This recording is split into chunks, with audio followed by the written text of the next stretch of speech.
I used to think marriage was all about love, trust, and putting in effort. That's what I believed when I married Grace 7 years ago. I wasn't perfect, but I was committed. I worked hard, made sure the bills were paid, and always put her needs ahead of mine. But slowly, things began to change. It was subtle at first, so much that I overlooked it. At first, it was small things. Grace stopped greeting me when I came home, stopped texting me during the day like she used to. I told myself she was just tired, maybe overwhelmed by work. But even at home, it felt like I wasn't really there anymore. She barely looked at me or spoke to me. Nights that used to be filled with conversation and laughter turned into her sitting on the couch, scrolling through her phone or retreating to the bedroom early. The connection we once had, the intimacy, seemed to disappear like a candle snuffed out by the wind. I tried to be patient. I kept asking her, "Is everything okay?" But her answer was always the same, "I'm fine," without ever looking up from her phone. But I knew something wasn't right, and neither was our marriage. I started noticing the pattern. If I didn't reach out, nothing would happen. If I didn't text first, there'd be no conversation. If I didn't initiate affection, it didn't exist. If I didn't plan date nights, we didn't have them. I kept telling myself it was just a phase, maybe stress. But deep down, I knew better. People make time for what matters, and I wasn't one of those things anymore. Whenever I suggested doing something to bring us closer, she had an excuse. "I'm too tired. I have a headache. Maybe another time." But that other time never came. One Friday night, I decided to do something special.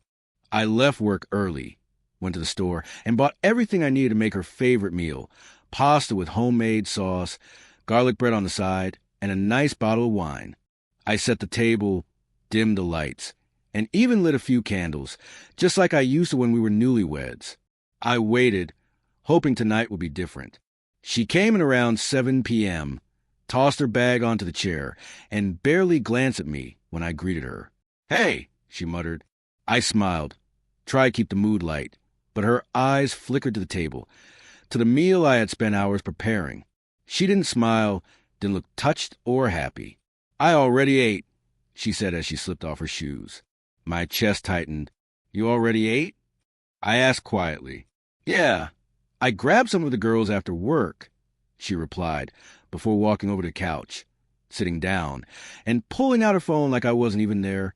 I sat across from her, waiting, hoping she'd notice the disappointment on my face, at least acknowledge the effort I put in, but she didn't. She just kept scrolling, her face lit by the phone screen, completely detached. After a few minutes, I finally spoke. "Grace," I said. She didn't look up. "Are we okay?" She sighed like I was wasting her time. "Justin, why do you keep asking me that?" "Because we don't talk anymore," I replied. "Because you don't even look at me the way you used to." She rolled her eyes. "I'm just tired. Not everything has to be some big problem." I wanted to believe her. I wanted to convince myself that maybe she was really just tired. But deep down, I knew she wasn't tired. She just wasn't interested anymore. I kept trying to ignore it, convincing myself that every couple goes through rough patches and that she'd eventually snap out of it. But the truth was, I was living with a stranger. She wasn't my wife anymore, at least not the person I married. She was just someone who lived in the same house as me, barely acknowledging my presence. I had been demoted from husband to background character in her life. Then one night, things hit their breaking point. We had dinner, or at least I did.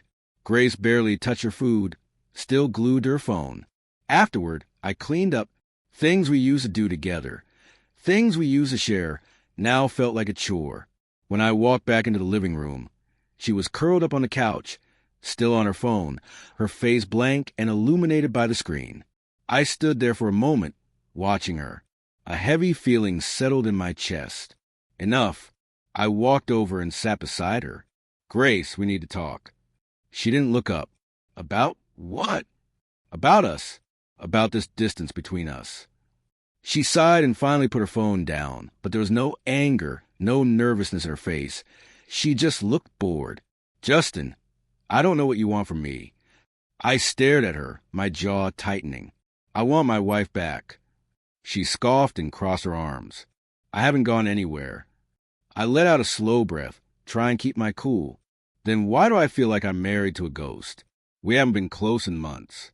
You barely touch me, barely speak to me. You don't even act like you want to be in the same room as me.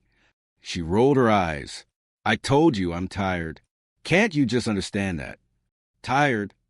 I repeated. You're tired all the time. That's all I ever hear. But all I see is you making excuses to avoid being close to me. She shook her head. Oh, so now you know how I feel, huh? Well, if I feel like it, I will. And if I don't, then I won't. Simple as that. And then she said it.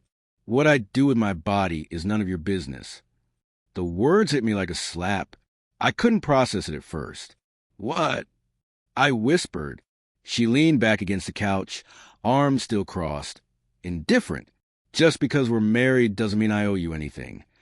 It felt like something inside me cracked. I wasn't asking for much, just the bare minimum. I didn't know where to go from here, but I knew everything had changed. I had been holding on, not asking for much in return, just a connection, some grace. But Grace didn't seem to understand. I wasn't doing this out of obligation. I was doing it out of love. I wanted to be close to the person I had chosen to marry. She laughed dryly, dismissing my words as overdramatic. Not everything has to be about you, Justin, she said, her voice cold. In that moment, a suffocating silence spread between us, and I knew I was the only one still holding on. That was the moment I let go. I looked at her, the woman I had loved, the woman I had built a life with, and all I could see was someone who had checked out long before this conversation. I had spent months begging for affection, making excuses for her distance, convincing myself that if I just waited, if I worked harder, she would come back to me. But now I realized the truth. She had already left. She had been waiting for me to catch up. Something inside me shifted, a weight lifting from my shoulders. I wasn't angry. I wasn't heartbroken. I wasn't even sad. I was just done. I stood up and Grace frowned. What does that mean? She asked. I grabbed my jacket and slid it on. It means I hear you loud and clear. Her laugh was dry, almost amused. So what, you're leaving? I didn't raise my voice or try to make a dramatic exit. I just walked out. And for the first time in a long time, I felt free. That night, I checked into a hotel. I didn't know where else to go. My hands were still shaking when I handed over my credit card at the front desk, my mind spinning from what had just happened. I sat on the edge of the stiff hotel bed, staring at the wall, waiting for some kind of emotional response, regret, sadness, anger, but all I felt was exhaustion. For the first time in years, I wasn't fighting anymore. I considered texting Grace, expecting her to reach out, at least pretending to care. But hours passed, then a whole day, then another. Nothing. That's when I knew I had made the right choice. She wasn't panicked. She wasn't devastated. She wasn't even curious about where I was. She had gotten so used to me always being there, chasing after her, that she assumed I would come back on my own. But I wasn't coming back. A week later, I finally got a message from her. Are you really leaving over this? Grow up. I stared at the screen, rereading the words, waiting for some emotion to hit me. But there was nothing. That was all I needed to know. The next day, I filed for divorce. At first, she didn't take it seriously. She thought I was bluffing, trying to teach her some kind of lesson. But when the papers arrived, the reality hit her. That's when the calls started. Texts, late-night voicemails, all filled with her tearful voice begging me to reconsider. Justin, please. I didn't mean it. I'll do better. We can fix this. You can't just throw this away. But she was wrong. I hadn't thrown anything away. She had, a long time ago. She begged me to reconsider. But I had already given her every chance to fix things when it still mattered. Love isn't just words. It's actions. And her actions had shown me exactly where I stood. I wasn't her husband anymore. I was just someone she had gotten used to. Someone she assumed would always be there, no matter how little effort she put in. So I let go. I moved forward piece by piece. Some nights were harder than others. There were moments when I found myself reaching for my phone, tempted to fall into old habits. But then I remembered the way she had looked at me that night on the couch. Her complete lack of emotion when she told me that my feelings didn't matter. That wasn't something you say to someone you love. That was something you say when you've already stopped caring. A few months later, the divorce was finalized. Signing the papers felt surreal. I had expected to feel regret, maybe a sense of loss. But when I slid the documents across the table and placed my pen down, all I felt was relief. I was free. With that chapter of my life closed, I began rebuilding. I focused on work, spent more time with friends, and even picked up some old hobbies I had abandoned during my marriage. And then I met Maria. Maria was everything Grace wasn't. Where Grace had been distant, Maria was present. Where Grace had been indifferent, Maria made me feel seen.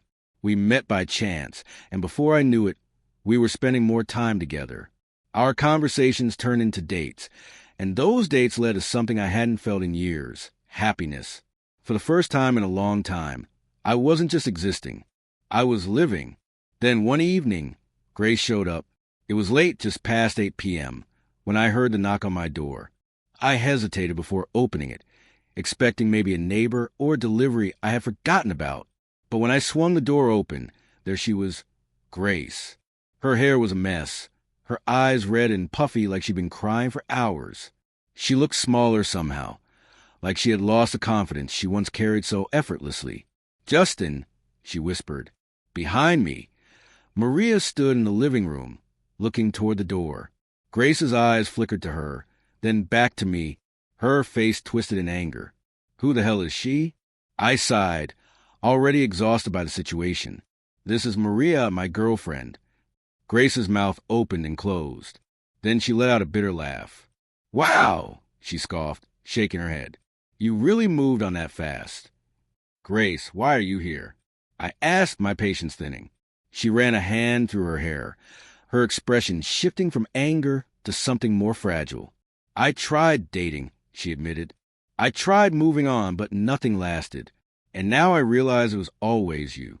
It was always supposed to be you." I swallowed, feeling a strange mix of pity, maybe frustration, but no love. That part of me had died the night she told me my feelings didn't matter. "It's too late, Grace," I said evenly. "I begged you to care when it mattered. I fought for us, and you didn't. Now you want to come back because you're lonely? Because dating didn't work out for you?" Her face twisted in anger. "I can't believe you're doing this to me," she snapped. "After everything we've been through." "No, Grace," I said, my voice firm. "After everything I've been through." She stood there, breathing heavily, her fists clenched at her sides. "You think she's different?" Grace scoffed. "She'll walk away, just like I did, just like they all do." Maria didn't flinch. She simply slipped her hand into mine, standing by my side. Grace's expression shattered. She had expected me to let her back in. She had expected the old Justin, the one who always forgave, always waited, always stayed. But that man was gone. "We're over, Grace," I said finally. "Don't come back here again." She stood there for a moment longer, her mouth slightly open as if she wanted to argue. But then, without another word, she turned and walked away. I closed the door and locked it behind her. Maria squeezed my hand. "Are you okay?" she asked softly. I turned to her, and for the first time in a long time, I smiled. "Yeah," I said, "I really am. And I meant it.